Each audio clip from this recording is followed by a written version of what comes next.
त सिंध जी ॿिनि निस्बतनि सां तक़सीम पे थी, हिकिड़ो जोग्राफी जे हवाले सां ऐं ॿियो सूफ़िज़म या मज़हबी हवाले सां। मियां मोहम्मद जूनपुरी महदवी तहरीक जो उहो माण्हू हो जंहिं सिंध में अची प्रचार पे कई। इहो पहिरियों मखदूम बिलावल हो जंहिं हुनजी न सिर्फ़ मज़ाहमत कई पर वॾे पैमाने ते खुली हुनजी मुखालफ़त कई, जंहिंजे हवाले सां मुख़्तलिफ़ क़बीला जंहिंमें सहता, समा, ॿिया जेके बि समाट घणे पैमाने ते क़बीला आहिनि उन मखदूम बिलावल जी जेका आहे सा सपोर्ट कई या उन जे हवाले सां उन्हनि जे ख़िलाफ़ मज़ाहमत जे लाइ अलम बुलंद कयो। जंहिंमें जेकॾहिं असीं नज़र विझूं था त दुल्हा दरिया ख़ान जॾहिं शहीद थियो आहे त टलटीअ जो क़िलो आहे जंहिं ते वॾो शोरस हिकिड़ो बर्पा थियो आहे, जिते मखदूम पंहिंजे दुल्हा दरिया ख़ान जो पुटु मिठण ऐं महमूद सां गॾु समा, सहता ऐं ॿिया जेके क़बीला आहिनि उन्हनि इन कोट में वॾो शोरश पैदा कयो आहे, जंहिं ते हू मिर्ज़ा पंहिंजो शाह बेग अरगोन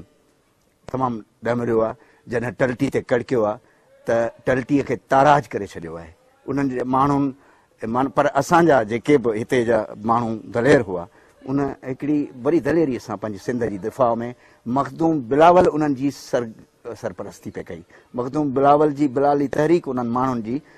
हौसला अफ़ज़ाई पे कई, एतिरे ताईं जो हुननि बाज़ारूं लुटियूं, माण्हू मारिया ऐं असांजा हिकिड़ा फ़ख्र वारा या ज़रूरतमंद माण्हू जेके शहीद बि थिया लड़ंदे त किन माण्हुनि दरियाउनि जो बुर्ख़ या दरिया में पाण खे उछलण जी बि ॻाल्हि कई। त हीउ क़िलो सेवण जे क़िले खां पोइ जेकॾहिं अहमियत रखंदड़ हो त टलटीअ जो क़िलो हो जेको हींअर पंहिंजे हस्तियत में मौजूदु न आहे पर हिकिड़ो तमामु वॾो अहम क़िलो हो, जंहिंजे हवाले सां हिते न सिर्फ़ मखदूम बिलावल या ॿियनि आलिमनि दर्स तदरीस इस्लामी मज़हबी खां अलावा सूफ़िज़म जे हवाले सां ऐं क़ौमी कारज जे लाइ कमु करण वारो वाहिद असांजी तारीख़ में समन जे दौर में मां सम्झां थो त पहिरियों माण्हू आहे, पहिरियों शहीद आहे जंहिं न सिर्फ़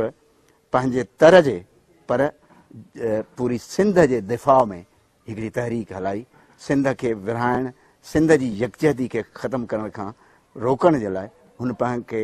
जेको आहे सो